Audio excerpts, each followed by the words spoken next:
I'm getting back to the gym. I'm about to crush my bagel here with some light cream cheese and then go train. So I ate a cinnamon roll, like a big, gooey, sugary cinnamon roll every day pretty much last week with my breakfast, along with some yogurt and some eggs. I did not gain any fat last week. I also drank beer a couple of times last week in the evening. And I don't normally drink alcohol, not because I have anything against alcohol, but because I don't like wasting my calories on something that does not fill me up. And that would be liquid calories. That goes for things like lattes, wine, beer, just things that are not going to fill me up, that are kind of like empty, useless calories in my opinion. So how did I go an entire week of eating cinnamon rolls at breakfast and not gain, and drinking beer and not gain any fat last week? So this is truly one of the most important concepts for someone to understand, is that there is not one particular food that's going to make you gain fat, okay? Some foods have more energy, calories than others. But in the end, it is all about calorie balance within the body. If you are eating more calories day to day than your body is burning, it's going to have to store that extra energy somewhere, and it puts us away as fat storage. So over time, you gain fat. If you are eating less calories than your body is burning over time, then you are going to lose fat. It's going to have to start getting that energy from somewhere, and it's going to take it from your fat stores. So you become a leaner person over time. If you're eating roughly the amount of calories that your body needs each day, so you're matching the amount of energy going out with the amount of energy coming in, calories, then your body's pretty much roughly going to maintain where it's currently at. So in the end, you can make any food work, whether you are in fat loss, whether you are looking to maintain your current body. It's all within portions. Everything works within portion sizes. How do you learn adequate portion sizes and what real portion sizes look like? Well, you spend some time tracking. Without tracking, most people have no idea what portion sizes actually look like. We have such a messed up view of portion sizes in our modern day society. So how did I go a week of eating cinnamon rolls and drinking beer last week without gaining fat? Well, clearly I was not in a calorie surplus. I was not consuming more calories than my body needed. I use a few strategies when traveling to keep myself, quote unquote, in check. And so that is how I was able to eat cinnamon rolls all week and not gain fat.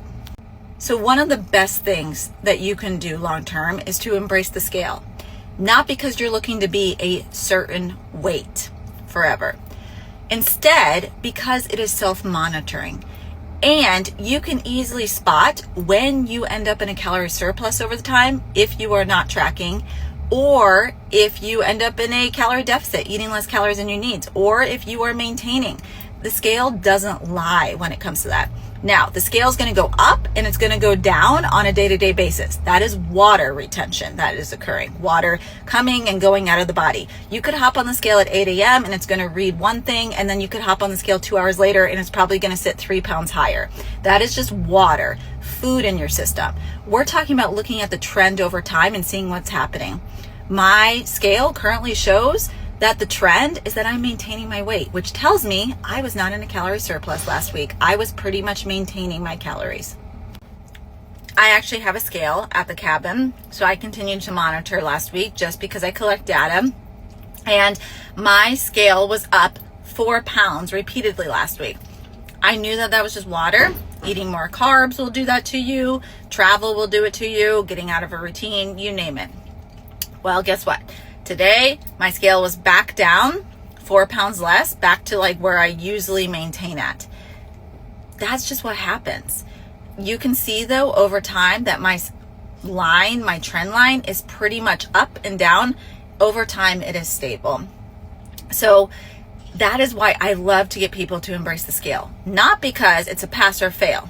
Not because we're looking at that daily weight, but instead we're looking at the trend over time. This is how you avoid being like, oh my gosh, I gained 10 pounds out of nowhere. No, you didn't. You were consistently eating in a calorie surplus. And if you had been self-monitoring this way, you wouldn't have ended up that way.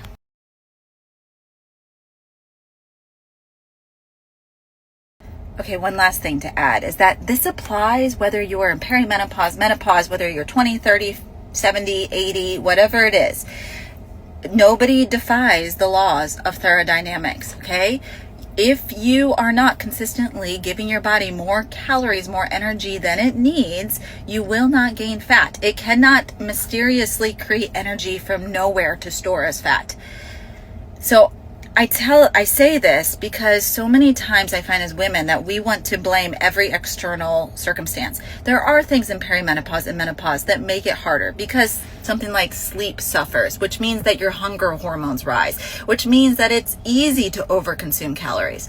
But we really have so much control over things instead of acting like victims and that our hormones are out against us and life's out against us.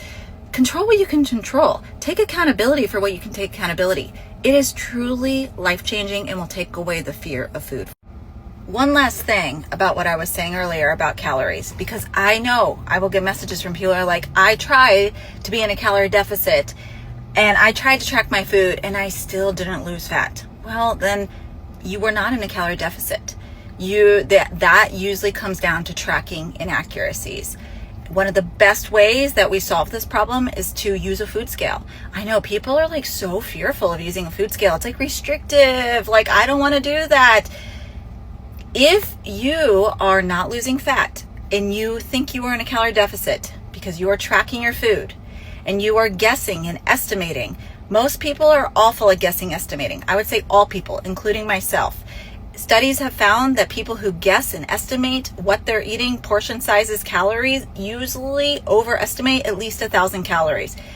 That will put you in a calorie surplus. That will make the scale go up over time, not down over time. I see this all the time where people say that they're eating, say, 1,600 calories, but there's a lot of little nibbles and bites that are not being tracked throughout the day, not being used, not being accounted for, or we're not using a food scale, especially for things like peanut butter and chia seeds that have a lot of calories in them. They're healthy, right? I mean, you're eating healthy. In the end, the numbers don't lie. And if your scale is trending upward over time, month after month after month, you may not feel like you're eating a lot, but you are actually eating way more calories than you think you are. Because if you are losing fat, you will become a leaner person over time. Your fat stores are going to shrink as your body pulls from its fat stores because you are not giving it all the energy that it needs in a day and it has to go find that from somewhere. So if you tried a calorie deficit before and it hasn't been successful, I hate to break it to you, but you actually were not in a calorie deficit. Okay, finally, and I gotta go. I got a ton of macro plans to work on today for amazing clients. We're mapping out the year still. The last thing is, a lot of times people are just not as active as they think they are.